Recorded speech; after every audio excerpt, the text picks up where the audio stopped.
Obrigado aqui a equipe, sempre me dando aquele apoio. Se não fosse a equipe aqui, realmente eu não sei. Pronto. Opa! Chegou o nosso Deu certo, mestre. hein? É, Jonas, muito os imprevistos obrigado. aqui, mas faz parte, né? Obrigado obrigado pelo teu tempo, para Que que você isso, possa não. nos orientar e falar dessa experiência de capelania empresarial. Estamos Eu aí à gosto sempre, disposição. para quem está chegando, explicar um pouquinho qual é o objetivo desse Aham. conjunto de lives, né? A gente está fazendo um conjunto de lives para a gente compreender a inteligência espiritual na empresa. E basicamente isso, nós que trabalhamos com pessoas, Jonas, trabalhamos com desenvolvimento de pessoas, o que nós buscamos são funcionários mais felizes, mais integrados, produtivos, inteiros, participantes, proativos, enfim, né? O funcionário realmente que possa chegar na empresa motivado e que possa fazer o melhor de si. Para isso, a gente fala em integrar as 4 inteligências do ser humano. A QF, que é a inteligência física, né? Cuidar do nosso corpo, da nossa alimentação. Aqui está uma pessoa que emagreceu 22 quilos depois que entendeu o QF. Depois do QF, o QI, obviamente, né? A inteligência mental, as nossas leituras, a nossa parte cognitiva, o aprender, o aprender continuamente e sempre, né? Nessa sociedade a gente tem que fazer do aprendizado não um estudo formal, mas um estudo diário, né? Algo natural, que é o nosso coeficiente emocional, nossa inteligência emocional, nosso coração, a gestão das nossas emoções. E agora, para integrar essas 4 inteligências, a inteligência espiritual.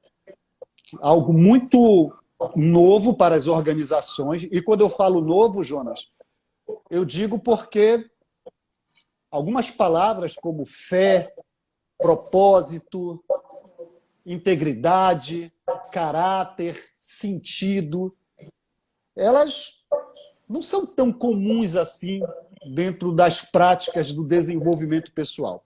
O que as empresas fizeram com muita inteligência, algumas fazem, inclusive, com muita competência, é trabalhar missão, visão, valores e princípios, que de alguma forma se liga a esses conceitos. Mas para a maioria das empresas, missão, visão, valores e princípios é apenas um quadro na parede, quando tem o quadro na parede. Então, dentro desse conjunto, nós começamos a trabalhar essa programação dessa live para mostrar para os empresários que quando você investe na integração dessas inteligências, quando você começa a abrir a sua mente para essas inteligências, você vai ter um funcionário muito mais envolvido, muito mais inteiro dentro da sua organização. E agora nós chegamos num ponto que é a capelania empresarial, que é algo muito novo, volto a falar para você, é algo muito novo. Eu conheço muito poucas empresas, que eu acho raríssimas empresas que trabalham com isso. E você vai nos brindar com a sua experiência, você vai nos brindar com o seu saber para a gente entender um pouco mais do que isso. E claro que eu quero logo abrir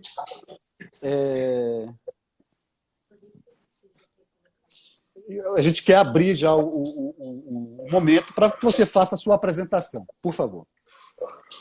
Maravilha. Como é que tá o áudio aí? Tá dando para Ótimo, ouvir direitinho? escutando muito bem. Benção. Mas vamos lá, então. Meu nome é Jonatas, né? Sou casado com a Letícia. Sérgio, você conhece a Letícia daqui de Colina, né? Nós tivemos Exato. aquele nosso primeiro encontro aqui. Foi algo muito abençoador nas nossas vidas, né? E o reflexo disso foi exatamente essa nossa interação agora aqui, que com certeza vai acrescentar mais e mais, né? No nosso relacionamento, na vida de outras pessoas também. Amém.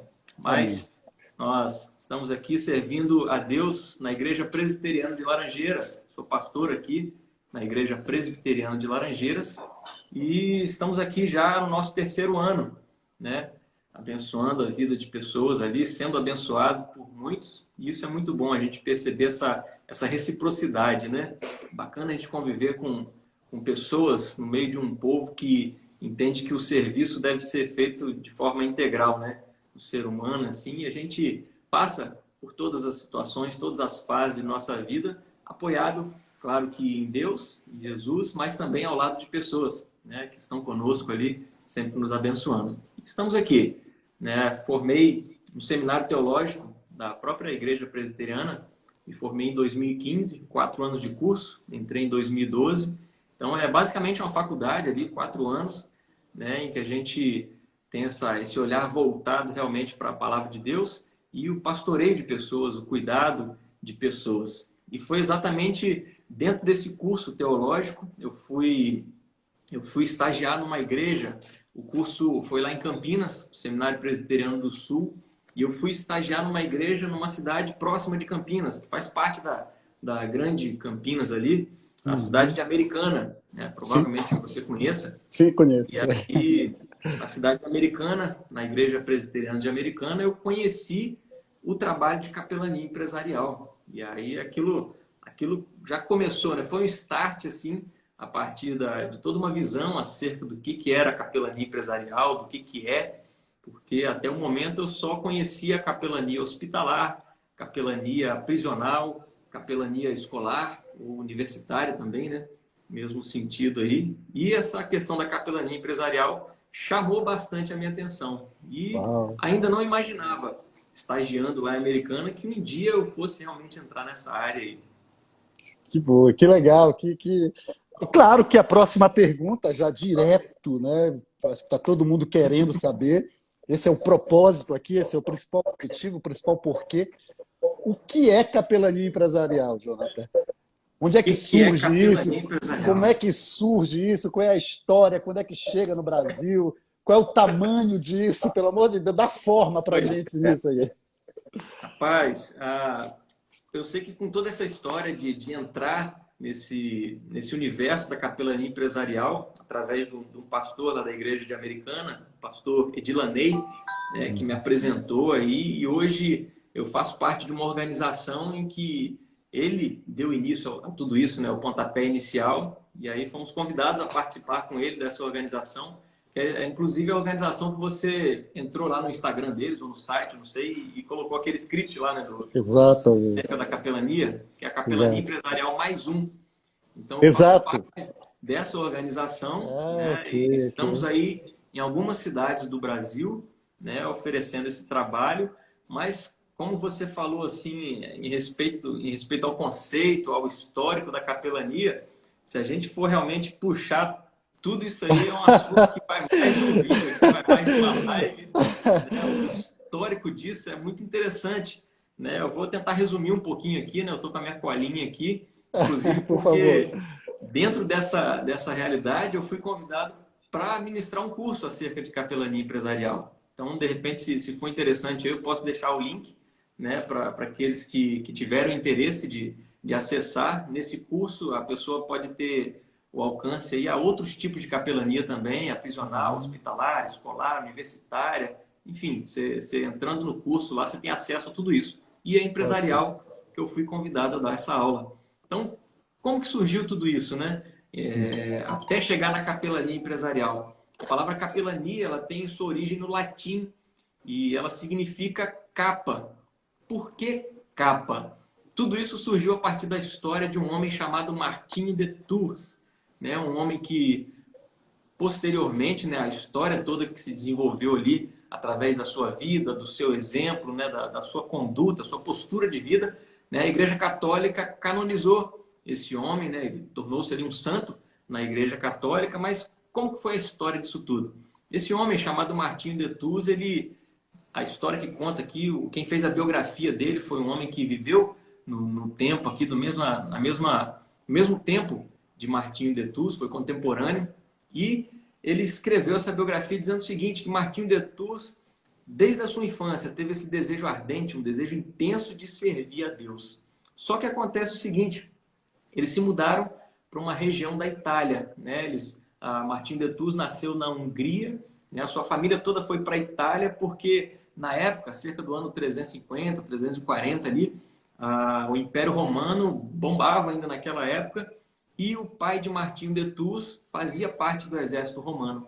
Então eles foram morar na Itália e o que acontece? Todo aquele desejo de Martinho de Tours de servir a Deus, né? Uma família cristã, uma base cristã ali, ele viu mais ou menos ter aí os seus planos frustrados porque o Império Romano formulou uma lei dizendo o seguinte: olha, todo filho homem daqueles que servem o exército romano também precisam se alistar, também precisam servir o exército. E olha que maluquice ali na cabeça de Martinho de Tours. Poxa, eu quero servir a Deus, eu quero me dedicar integralmente a Deus, e agora, diante dessa lei, o que eu vou fazer? E acontece que com 15 anos de idade não teve escapatória. Martinho de Tours teve que entrar no exército romano aí, e ele ficou no exército romano até os seus 20 anos. Então ele serviu ali por 5 anos, o exército de Roma. Serviu dentro do Império de Constantino e pegou parte ali do Império de Júlio César. E durante todo esse período que ele teve no exército, ele esboçou através da sua vida, das suas atitudes, uma vida de compaixão, uma vida de generosidade, uma vida de serviço, uma vida de amor ao próximo, né? E isso está muito bem relatado, muito bem descrito na biografia dele, inclusive como sendo um amor sacrificial, né? Praticando ali a generosidade, tanto com seus amigos de farda, a gente pode dizer assim, quanto com outras pessoas com quem ele se encontrava.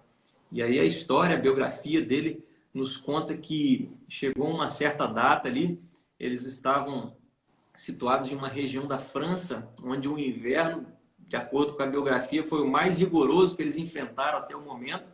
E passando pelos portões de uma cidade lá da França, Martinho de Tours viu um pobre, hoje a gente considera, né, um mendigo, ou acredito que a linguagem hoje está sendo a pessoa em situação de vulnerabilidade social, é isso mesmo?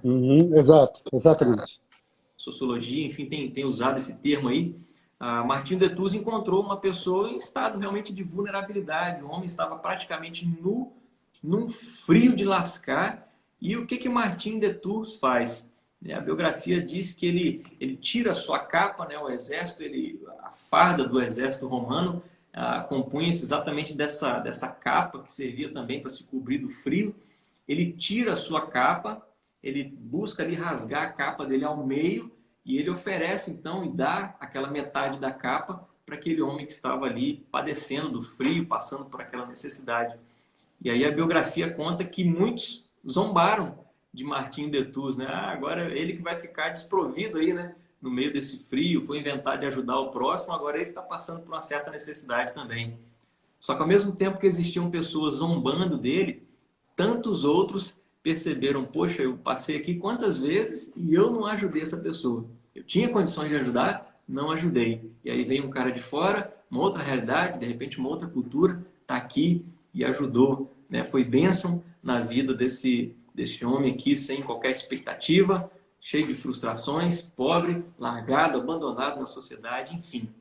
E aí a gente começa a desenrolar toda essa história e durante todo o trajeto de Martinho de Tours, ele realmente dedicou sua vida em prol do amor ao próximo. Ele conseguiu associar essa questão do serviço a Deus, até mesmo nesse ambiente onde ele foi inserido, que era o exército romano, né?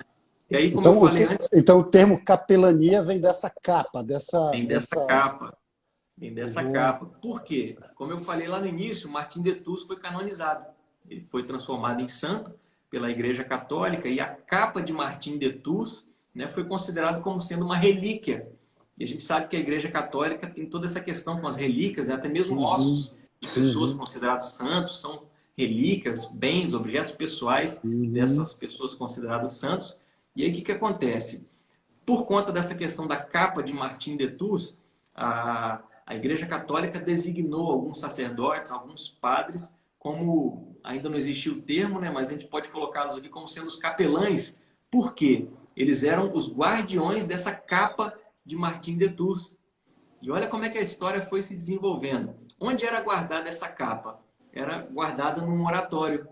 E aí, por conta do formato desse oratório, a gente tem o nome hoje de capela, né? Capelinha, inclusive das construções que a gente tem, de várias construções eclesiásticas aí, exatamente tem esse nome, tudo com origem na capa de São Martim de Tours.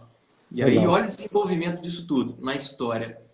A partir desses guardiões aí da capa de São Martim de Tours, os reis de tantos reinados ali na Europa, a partir do Império Romano, foram buscando se aproximar, né, dos padres da Igreja Católica aqui e exatamente ter nos sacerdotes, nos padres, alguém de confiança e que inclusive teria toda essa mentoria espiritual, inclusive também até nos negócios ali gerenciais do próprio governo, né, do Império. E aí surgiu então essa questão do capelão real. E até hoje na Inglaterra ela utiliza dessa figura do capelão real. A gente tem no mundo aí do cristianismo uma figura muito interessante, autor de vários livros, um homem já faleceu há alguns anos, um homem chamado John Stott, né? Ele foi capelão da Rainha Elizabeth. E a história Então, o capelão, a capelania, a mentoria, um mentor são coisas próximas, né?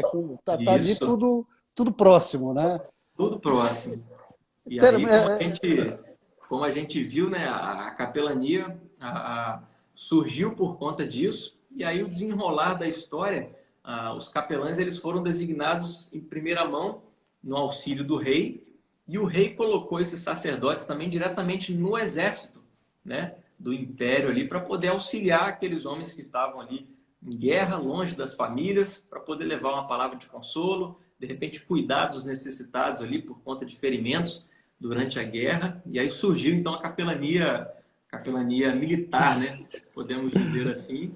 E isso se desenrolou na capelania escolar, capelania prisional, capelania hospitalar e a capelania empresarial, que é o ramo que a gente está hoje, né?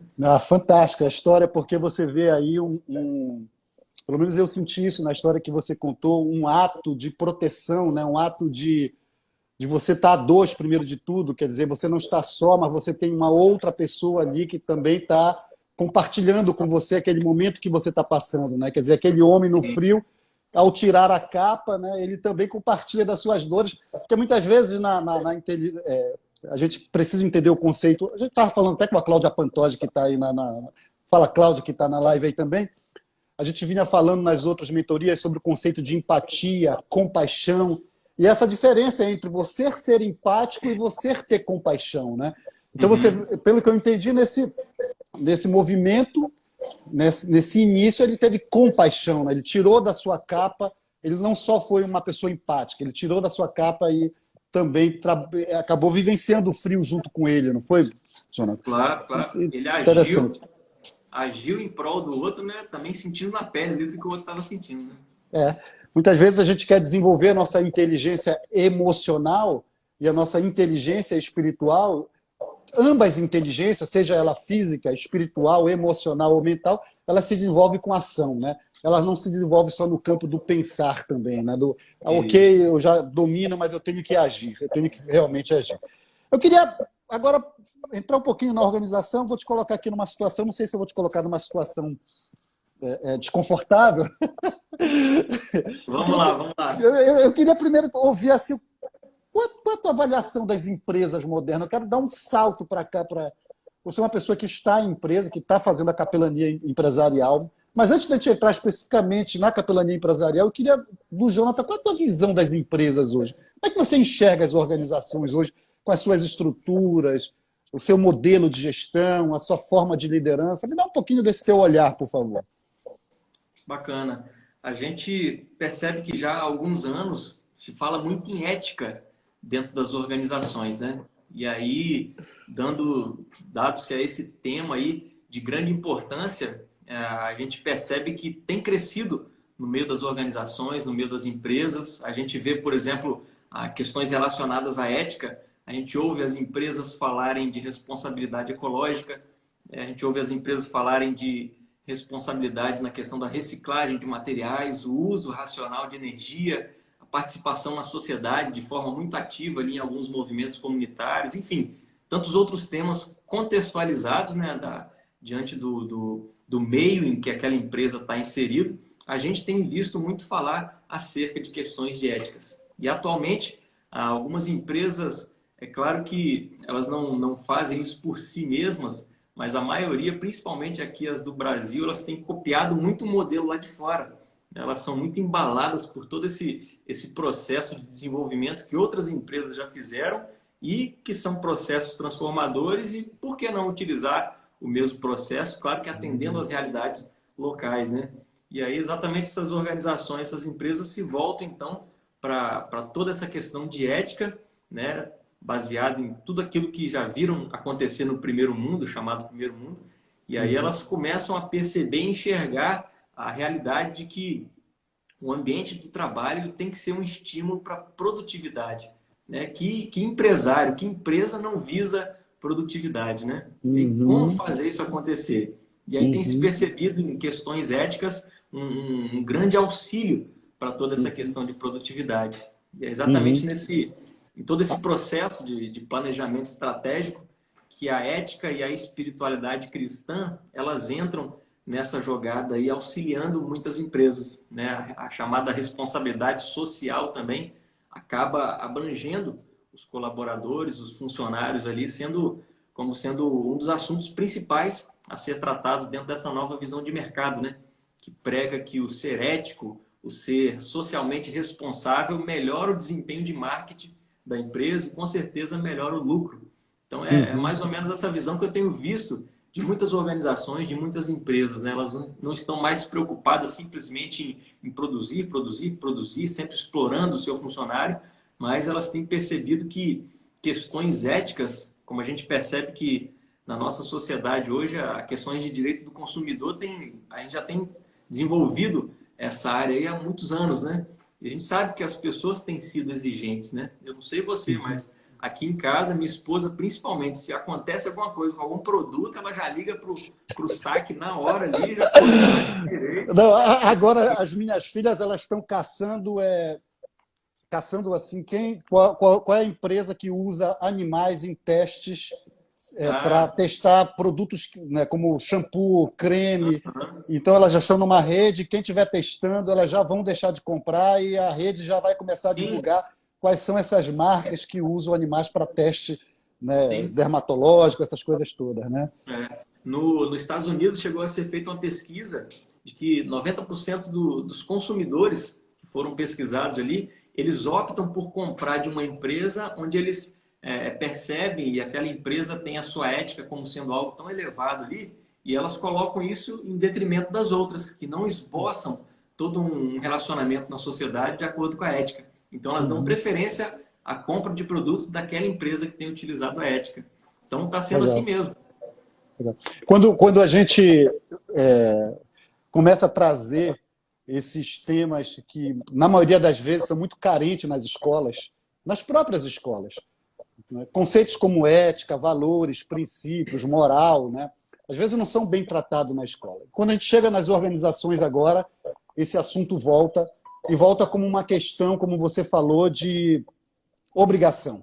É quase uma obrigação hoje as empresas estarem responsavelmente comprometidas com o social, com a comunidade, com as pessoas, com o seu entorno, com o planeta. Uhum. Você acredita que é possível trabalhar o conceito de ética nas empresas? Pelo que eu entendi, você tem um olhar positivo sobre essas empresas. Você, né, tem um olhar que todo esse movimento ele está trazendo uma discussão para dentro dessas organizações que não era feita com tanta propriedade. E agora Sim. já não pode mais se passar por cima disso. Ou se compreende o que significa ética na sua plenitude e de uma maneira coerente, onde não só eu entendo o conceito, mas eu pratico, ou então eu vou cair nas garras de pessoas que compreendem e vão questionar o meu modelo. Você Uhum. acredita que é possível trabalhar o conceito de ética nas organizações?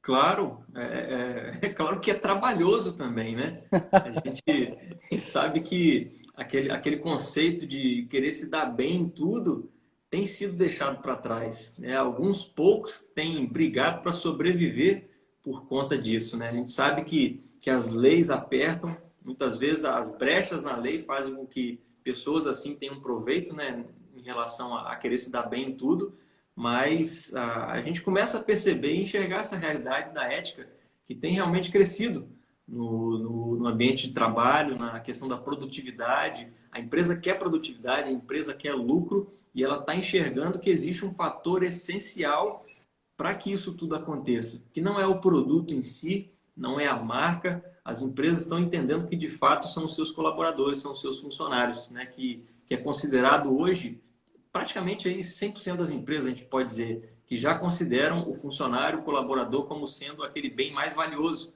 da empresa. Legal. Bora falar agora um pouquinho da tua atuação como capelão empresarial. A minha primeira pergunta, eu também acredito que deva... Pessoal, pode fazer pergunta, a gente, né? Se a gente não conseguir responder, o Jonathan vai voltar numa segunda live, como sempre, né? Mas pode fazer perguntas sobre capelania empresarial, que a gente está com muita vontade de ajudar todo mundo a compreender. Mas eu queria fazer o seguinte, vamos ver a tua atuação. Como é que é o capelão empresarial? Como é que ele chega nas empresas? Eu sei que, né? Como é que ele é contratado? Sabe, como é que ele tem uma sala, ele tem um espaço, ele tem tempo, ele tem horas. Fala um pouquinho da atuação do capelão nas empresas para a gente. Vamos lá. Se eu esquecer de alguma coisa aí, você me lembra, Tá. vai desenvolvendo aqui.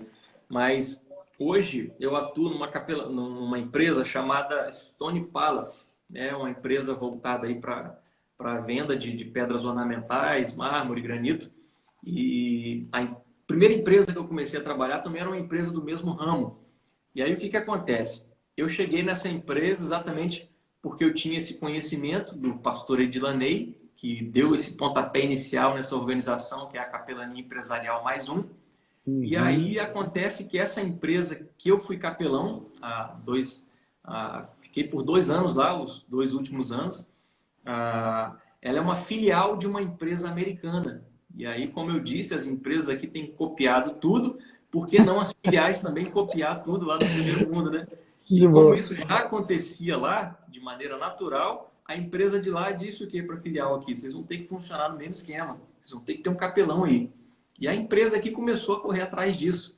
E a gente tem um irmão, membro da nossa igreja, que é funcionário lá, e na hora já deu aquele start, né? Indicou a gente, e aí começamos então a desenvolver esse trabalho. E aí o pastor Edilanei veio, né, com a sua equipe, um outro irmão acompanhou, o pastor também, o Jabes, pastor da Igreja Presbiteriana Americana. Eles vieram, então, trazendo todo esse know-how de como implantar um trabalho de capelania. Então, a gente teve um dia na empresa, um momento lá, onde foi feito basicamente uma apresentação, né? Uma palestra, digamos ali, um primeiro encontro, onde foi apresentado o trabalho da capelania, o que é, como se desenvolve, as formas de se administrar isso aí, qual que é o objetivo, atinge que tipo de pessoas, né? Como funciona a realização de tudo isso.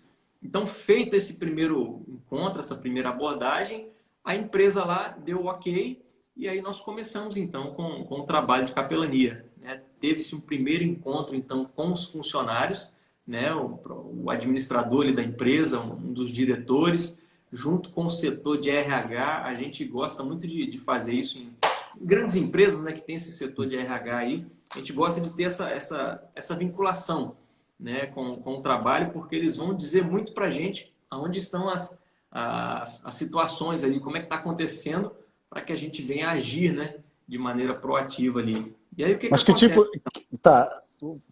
Pode falar, desculpa, João. Pode falar. Vamos lá. Como eu falei, a partir desse primeiro encontro, então, foi dado ok, vamos iniciar o trabalho de capelania. Então, houve esse start inicial com uma reunião com todos os funcionários, né, para que seja explicado para eles o que é a capelania. Basicamente, aquilo que foi apresentado para a empresa, né, para os diretores, para os sócios lá, os CEOs. Basicamente, é apresentado aquilo para os funcionários, né, o que é a capelania, como que ela funciona, quais os objetivos, né? E aí, a partir desse primeiro encontro, com os outros encontros, vai se desenvolvendo de fato aquele trabalho mais no tete-a-tete ali. E aí, o que eu fazia lá na empresa que eu trabalhava, é o que eu faço ainda hoje, mas a gente tinha um espaço lá, que era o espaço do refeitório. Eu não tinha uma sala em si, onde eu ficava lá atendendo as pessoas. A empresa não disponibilizou isso lá exatamente por ter esse espaço do refeitório. Mas, normalmente, empresas que já estão ajustadas e afinadas com essa questão da capelania, já tem essa sala. Então, essa sala aqui é do capelão. Muitas empresas desenvolvem o trabalho de capelania, sendo ali, eles pagam, inclusive, o capelão, como se fosse basicamente um funcionário deles que está ali durante todo o período de jornada de trabalho dos outros funcionários, ele está ali à disposição para poder ajudar, para poder ouvir, para poder aconselhar, para poder ser mais um ali, né, abençoando a vida daquelas pessoas, dos colaboradores. Mas a minha jornada lá era de algumas horas. Eu chegava lá para começar às 7 horas e eu saía às 11 horas da manhã. Entrava às 7 da manhã, saía às 11 horas da manhã. E nesse período de tempo aí, o que eu fazia? Às 7 horas, a gente começava, então, uma reunião, um momento de reflexão ali. Durava cerca aí de 15 minutos, no máximo. E a gente refletia acerca de princípios, valores da palavra de Deus. Né? Princípios e valores que a gente sabe, que a gente vive num país cristão. Todo mundo conhece o que é o cristianismo, todo mundo já ouviu falar acerca de Deus, por mais que pessoas não tenham esse relacionamento com Deus, mas já ouviram falar, enfim, a gente vive nesse ambiente, né? A gente sabe que pessoas conhecem, em certos termos, o cristianismo, e a gente começou a desenvolver um trabalho com os folhetinhos que foram desenvolvidos por essa organização, a Capelania Empresarial Mais Um, alguns folhetinhos chamados Dedinhos de Prosa. E aí esses folhetinhos a gente distribuía para os colaboradores ali, e essa série desses folhetinhos, o primeiro foi sobre o Pai Nosso. Né? A gente vive nesse país cristão, e quem não conhece o Pai Nosso? Né? Até quem não frequenta a igreja sabe falar o Pai Nosso, sabe recitar o Pai Nosso. E aí a gente em cada encontro a gente destrinchava a oração do Pai Nosso, né? Exatamente trazendo ali princípios, valores cristãos que realmente tem a ver com ética, tem a ver com trabalho, tem a ver com a vida de relacionamentos, seja com Deus, seja com o próximo. A oração do Pai Nosso, ela abre um leque assim, de assuntos, né, que a gente pode desenvolver muita coisa ali. E foi algo realmente marcante. Deixa eu fazer uma pergunta. O Deolaide, já vi a tua pergunta, o Deolaide, Lucas, Érica, Michele, já sei que tem 2 perguntas, está chovendo as perguntas aqui, já vi as perguntas de vocês, tá? Mas eu quero te fazer um seguinte questionamento. Nas organizações, sim, normalmente, quando a gente vai trabalhar uma nova estratégia, algo novo, a gente, obviamente, vê se a diretoria ela comprou a ideia. Quando a diretoria e os líderes não compram a ideia, a gente já sabe que não funciona, não vai funcionar. Né? Porque os líderes, os CEOs, os donos, eles são um espelho. E os funcionários sempre estão mirando neles. Né? Como é que foi como é que você tem essa conversa? Como é que você tem essa conversa entre a direção, os CEOs, os donos e os colaboradores? E qual é, já emendando a segunda pergunta, como é que foi a receptividade do público, dos colaboradores? Como é que você viu essa receptividade? Aquele primeiro encontro que eu falei, né, acerca do mostrar o trabalho, o que é a capelania, o objetivo em si, que é feito com CEOs, diretores, enfim, aqueles que estão à frente da empresa ali. Como eu disse lá na primeira empresa, ela meio que surgiu como sendo a imposição, né, da empresa. Se a filial dos Estados Unidos está então, assim, fazendo, vocês têm que fazer. Tipo assim, os caras falam, vocês vão fazer e pronto, entendeu? Então os caras aqui, beleza, vamos conhecer o que é e vamos fazer um teste, né? E acontece que esse teste, essa fase de teste foi aprovada e tanto que funciona até hoje lá. Eu saí, mas a gente formou outros capelães que estão trabalhando lá, né, em 3 turnos da empresa. Então, assim, a gente teve esse feedback muito interessante, né? As pessoas gostaram, realmente gostaram, né? Porque traz algo diferente para o ambiente de trabalho, né? Ali é claro que eu, por exemplo, nas reuniões que a gente fazia lá no período da manhã, esse momento de reflexão que a gente fazia ali, como eu falei, 15 minutos no máximo, terminando a reflexão, a gente tinha um momento de oração, onde as pessoas, às vezes, abriam ali e falavam, olha, eu queria pedir para você orar por isso, minha família, saúde, enfim, agradecimentos. A gente orava e a partir daquele momento ali, esse momento todo durava basicamente uns 20 minutos. É claro que a gente não vai tomar o tempo das pessoas, né? Mas foi cedido pela empresa esse período de tempo. E aí cada um caçava o rumo do seu serviço lá. E aí é uma Mas era empresa, livre a participação era livre a livre, participação, né? não é Ia obrigatório, né? quem não é A gente tinha em obrigatório, torno tá? ali uma média de 28 a 35 pessoas, mais ou menos. No turno da manhã, a gente tinha lá, acho que por volta de, deixa eu chutar aqui, uns 90, entre 90 a 100 funcionários. Uau. Sim, só E que a pergunta que eu estava, a diretoria participava, os CEOs participavam, os gerentes, os então, líderes participavam? lá, por exemplo, eu não tinha tanto contato com eles. Quem ia no Uhum, turno da tarde que tinha mais esse contato com a uhum, diretoria. Então, uhum. assim, o trabalho era feito com eles também, mas não Também, por mim. E entendi. aí, como a empresa lá tem os seus vários setores ali, né, na hora de mexer na rocha, lá na pedra, na chapa de mármore, granito, enfim, cada um tem a sua função, ali existem os setores, existe a turma da oficina que trabalhava lá atrás, enfim. Uhum. Depois desse momento de reflexão, da oração, cada um voltava para o seu posto de trabalho e a empresa me deu essa liberdade de rodar lá por dentro. Passear por ali, cumprimentar um, cumprimentar outro. De repente, se eu não estiver atrapalhando alguém trabalhar, a gente pode trocar ideia enquanto a pessoa está trabalhando. E Nossa, ali é ali interessante. eu passeava. No meio da empresa eu tinha essa liberdade, né? É claro que a E, gente e tem que algumas ser, vezes você sentia a necessidade de parar, ouvir. Isso claro, deve ter acontecido muito nessas jornadas, né? sim. Espontâneas, né? É claro que no início a gente não tem aquela receptividade, né? Assim, pessoas desconfiam, né? De repente acham que a gente é um X9 ali, é X9 que fala, né? Um Vai pastor X9 dedurar. é bom, hein? Pois é, aí as pessoas ficam com o pé atrás, né? Falar, esse cara, eu vou abrir meu coração, vou falar de mim para esse cara, você tá doido? Vai Tem uma, falar pe- tem tudo uma pergunta para da RH. Ildelaide. Tem uma pergunta da Ildelaide Sim. aqui, Jonathan. Ela é empresária lá de Rondon do Pará. E ela pergunta o seguinte: quais são os resultados que você começou a perceber desse trabalho, né, que tanto favoreceu os colaboradores quanto as empresas? Que resultado você pode nos falar? Rapaz, o resultado que eu, que eu vi assim foi quando a gente começou o trabalho lá, a gente começou em meados de fevereiro de 2019, e aí trabalhando lá, a gente foi vendo que as pessoas foram aderindo, né? Às reuniões. Quem não ia nas reuniões gostava daquele tete a tete, do individual, como eu tinha essa liberdade de passear na empresa, mas houve um período, eu não lembro agora se foi em junho ou julho que eu viajei. Eu fiquei coisa de 2 semanas aí sem ir lá na empresa, né? O meu trabalho lá era realizado a cada segunda-feira, então naquele período lá de horas, né?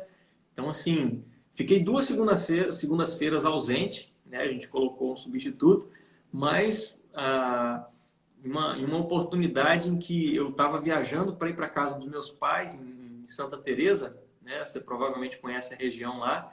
E a Sim. empresa que eu era capelão fica aqui na região de Fundão. Então é Uhum. caminho. E aí eu passando pela frente da empresa ali na BR-101, eu vi os funcionários voltando do almoço, né? Tem um posto de gasolina na frente, então alguns almoçam aí nesse posto. E aí eu vi alguns funcionários regressando para o trabalho e eu parei. Nisso que eu parei para conversar com eles ali, eles falaram: ô pastor, você já não vai vir mais não? Não sei o que, a gente está sentindo sua falta. Então, assim, Uhum. foi nesse momento que eu percebi: poxa, os caras estão gostando e eles Uhum. estão sentindo falta. E é aí Uhum. que a gente começa a perceber a importância do trabalho, né? Uhum. E aí, e uma outra situação que a gente viu e os próprios diretores da empresa foram procurar a gente foi que no início de toda essa pandemia, né, aí no começo do ano passado, né, meados ali de março, o que acontece? A gente teve que dar um break aí, uma pausada nesses encontros presenciais lá na empresa. E aí eu comecei a desenvolver algumas reflexões e postar para eles no WhatsApp. Então eu fazia vídeos, né? Eu jogava no meu canal do YouTube e algumas reflexões eu fazia ali e mandava para eles, né? E eles então assistiam, isso aí, eles participavam meio que assistindo aí esses vídeos. Só que o que acontece? É diferente do presencial. E aí passou um mês, 2, 3 meses, daqui a pouco os diretores da empresa já estavam procurando a gente dizendo o seguinte: olha, está acontecendo acidente aqui no local de trabalho, está acontecendo isso e aquilo, vocês precisam voltar. A gente tem que fazer uma forma aí de acontecer, de vocês voltarem, porque antes estava tudo certo, estava tudo ok, por que agora a coisa tá complicada, né? E aí, mais uma vez, a gente vê, poxa, funciona, cara, funciona e é muito Jonathan, bom poder fazer parte disso. a gente que trabalha com mentoria nas empresas, então é claro que a gente é um trabalho confidencial e as pessoas se abrem com a gente, tanto os diretores quanto os colaboradores, porque eles sabem da nossa ética de confiabilidade, né? O que eles colocam para a gente não partilha. A gente orienta, a gente, né, busca trabalhar ferramentas para que eles possam superar ali essas dificuldades. Nessa Sim, tua sim. jornada, também tem essa. Tá, eu queria falar o seguinte. Então, muitas vezes, essa partilha, o que eles partilham, às vezes eles partilham muita intriga entre eles mesmos, dificuldades de relacionamento. Eu tenho dificuldade de me Uhum. relacionar com o colega, eu acho que eu estou sendo passado para trás, eu acho que fulano não me respeita, eu acho que ciclano passa por cima de mim. Então, a partir disso daí, a gente tenta mostrar a realidade, ou tenta mostrar um outro cenário para ele. Que tipo de Uhum. demanda particulares, que tipo de demanda essas pessoas traziam para você? Que tipo de Ah, situações mais comuns eles traziam para você? certo. Variava, claro, de pessoa para pessoa ali, né? Tinha particularmente um funcionário lá que sempre reclamava do gestor, sempre reclamava do Também para o superior capelão. dele ali, né? Natural, né? O cara sempre que vinha conversar comigo, sempre tinha essa reclamação, né? Que isso, aquilo, tal. E a gente começa a perceber problemas nos relacionamentos, né? E uma empresa aí com seus 150 funcionários aí, e em várias esferas ali, né, de poder, a gente sabe que existe essa coisa toda, como você falou aí, né? Muitas vezes perseguição, muitas vezes um querendo se dar melhor do que o outro, aquela famosa facada nas costas, né? Isso Exatamente. aí, ambiente de empresa, a gente sabe que é natural pelo fato da gente ser falho, muitas vezes a gente ser ganancioso, orgulhoso, enfim, tudo isso a gente trabalhava nas nossas reflexões para as pessoas buscarem um estilo de vida diferente. E a gente sempre se pauta na palavra de Deus. Então era exatamente Uhum. aquilo que a gente ensinava. E aí a Bíblia trata muito acerca disso, né, de relacionamentos, como melhorar, como consertar relacionamentos. Então, por exemplo, tinha pessoas que vinham reclamando dos outros colegas de trabalho. Outras pessoas reclamavam não em si, mas elas vinham falar acerca dos seus relacionamentos interpessoais, né? De repente, um problema em casa. Tinha uma senhora lá que passava por algumas dificuldades na questão da criação do filho, né? Aquela coisa toda da adolescência ali, ela não sabia como lidar com o menino, e no meio disso tudo também um problema com o esposo, e a gente vai entrando nesse meio todo, como você falou, né? Claro que total confidencialidade, buscando Uhum. sempre através da palavra de Deus orientar, né? Trazendo ali princípios, valores, mas algo que me chamou muita atenção foi o meu primeiro aconselhamento na empresa lá. Deixa eu ver se ele está aqui. Eu acho que ele não está aqui ouvindo a live, não. A gente pode conversar. Mas, rapaz, você acredita que o cara veio para mim falando o seguinte: olha, pastor, eu sou matador, né? E eu já fui atrás de matar um cara, e está acontecendo isso, isso e isso, a polícia está procurando quem é o tal, e eu sou o tal, né? O que eu faço? E o cara abriu isso aí para mim. E aí? Rapaz. E aí? O que a gente faz, Ele né? não tá na live, tu tem certeza. Não tá na live, não. Já dei uma olhada aqui, não garantido. Não sei se ele vai assistir isso aí alguma vez na vida. Mas não tem problema nenhum. A gente brinca aqui, Tô mas brincando. ele foi um cara super aberto comigo, né? Eu acredito que se um dia ele assistir isso aqui, não tem problema algum, né? A gente não está citando o nome aqui, mas, mas a grande questão é que ele sentiu no coração essa coisa, eu preciso me abrir, né? Eu Nossa, fiz isso e, cara, isso está me machucando, isso está acabando com a minha vida. nossa, E aí, rapaz, é impressionante. aí que você vê Impressionante. a sua posição ali, né? O cara confiou em você e nada mais fantástico da gente. Não existe nada mais fantástico do que a gente apresentar a palavra de Deus e a pessoa de Cristo Jesus, que é o único capaz de transformar vidas, né? E foi isso que a gente buscou fazer ali. A gente não tem outra palavra para dizer. né? A E, gente não e- tem, e é foi exatamente, eu acho que a minha pergunta foi exatamente neste caminho, deste maravilhoso exemplo que você deu, porque quando, eu imagino, você tem essa autoridade, uma autoridade de estar falando de Deus, a autoridade dessa espiritualidade dentro da organização. Então, quer dizer, eu Uhum, estou na frente de uma pessoa que ela tem uma autoridade espiritual. É diferente de você estar na frente de uma pessoa que é um consultor de desenvolvimento pessoal, um consultor de uhum. desenvolvimento de competências interpessoais, né? Eu imagino que o público ele te olhe de maneira diferenciada, né? Porque você está levando para ele algo que muitas vezes ele vivencia lá fora na sua igreja, ele vivencia no seu fora da organização, e ao trazer isso para dentro da empresa, isso me parece que rompe barreiras, inclusive para que as pessoas interajam com você num campo que talvez eu, quando me apresente como um consultor organizacional de desenvolvimento, eu não teria esse nível de abertura, né? Então, eu acredito que você acaba lidando com situações de angústia, de dor, de medo, de sofrimento, de situações que extrapolam, né, com certeza absoluta, qualquer tipo de gestão organizacional e vai para a vida dessa pessoa. E a partir daí, pastor, como é que fica, quer dizer, esse funcionário, esse colaborador? Ele é orientado para desenvolver a sua espiritualidade? O que é que vai para depois? Que tipo de orientação ele leva? Aham. Então, como a gente tem que ter essa questão ética ali na empresa, eu não estou ali para fazer um trabalho digamos assim, da minha denominação. Eu não estou ali para apregoar que Converter. a minha igreja é a melhor, isso e aquilo. Eu não estou ali para fazer esse trabalho. Eu estou ali única e exclusivamente como alguém que está ali para apresentar de uma forma a acrescentar a espiritualidade daquela pessoa, e a empresa está ciente de que eu sou cristão, evangélico, e que eu pauto os meus princípios na palavra de Deus. Então, assim, eu tenho Jesus como o meu discipulador. Eu sou discípulo de Jesus. E eu não tenho outra coisa a apresentar senão o evangelho.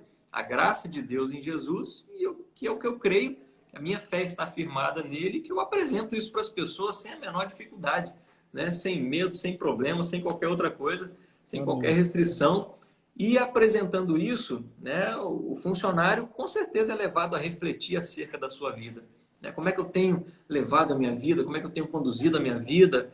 Né? O que tem acontecido na minha casa? O que tem acontecido aqui no ambiente de trabalho? Né? A gente até conversou essa tarde aqui, né?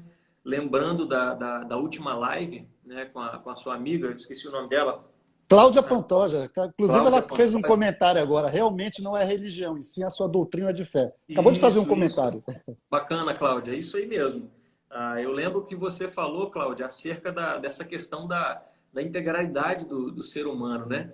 Que aquilo que o cara é na família, na sociedade, entre os amigos, ele tem que ser no trabalho também. O cara é um só, né? Não tem, se você quiser usar uma máscara, quiser ser um tipo de pessoa no trabalho, um tipo de pessoa na família, aquela máscara vai acabar caindo de uma hora para outra e de repente no momento que você menos espera, e aí você vai se lascar, não vai dar certo, né? E o que o ser humano precisa exatamente é trabalhar essa integralidade, né?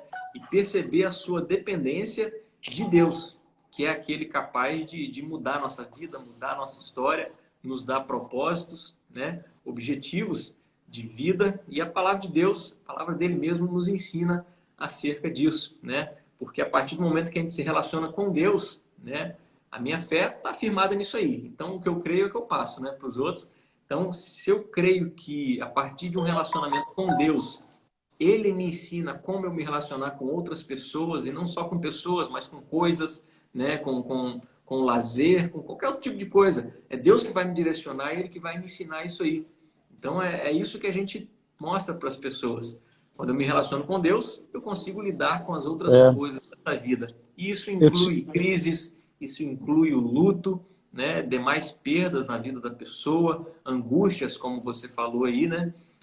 Uma das últimas idas minhas aqui nessa empresa que eu estou hoje, a Stone Palace, a, a gente começou a refletir acerca da parábola do semeador.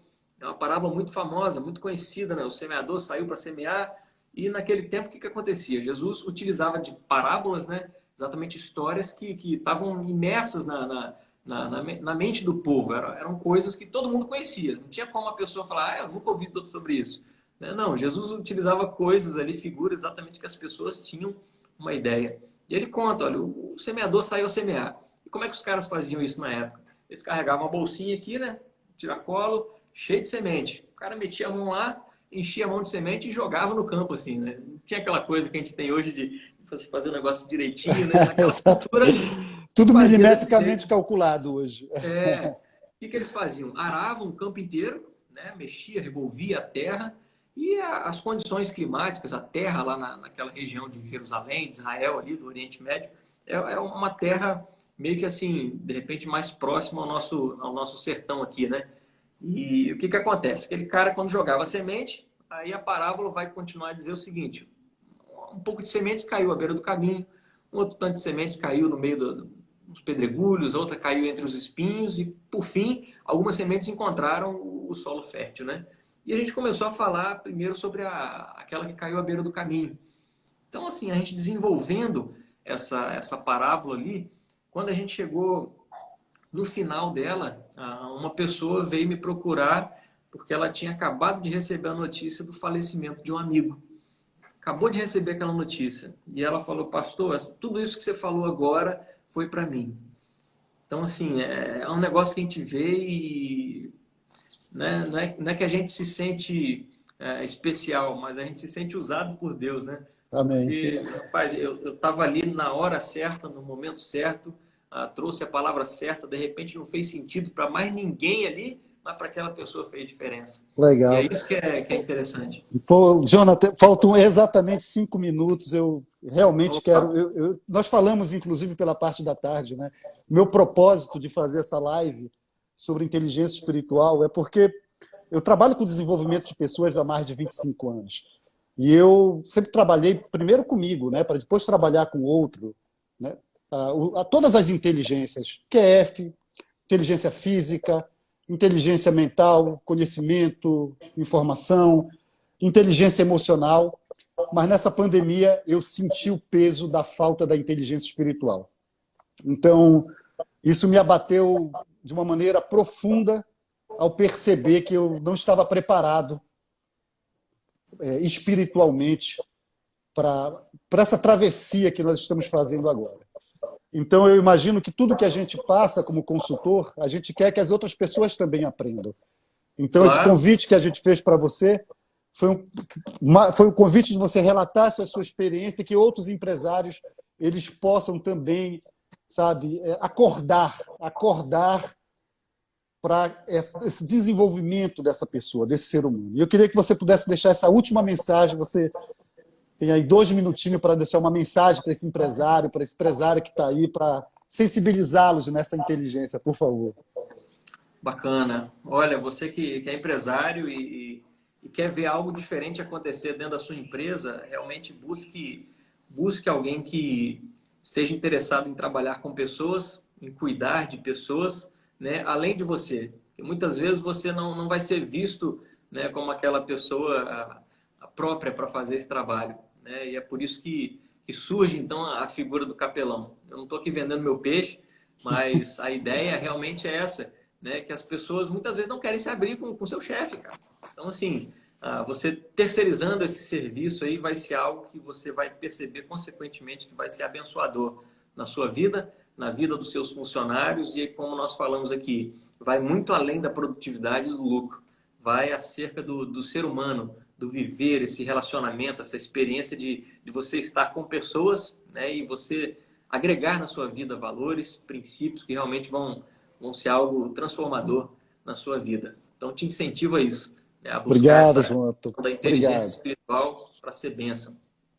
Obrigado pela participação, obrigado pela sabedoria, obrigado, pessoal, Jordão, obrigado aí pelos parabéns, Michele, Belo Horizonte aqui, Gleides, obrigado, pessoal, mais uma vez pela participação, e a live vai estar disponível. Equilíbrio e paz, Cláudia, um abraço. Jonathan, muito obrigado, tá? Tamo junto, meu irmão, eu que agradeço, Deus abençoe, estamos à disposição. Até a próxima, meu irmão, tudo de bom. Valeu, um abraço. Tchau, gente, um abraço.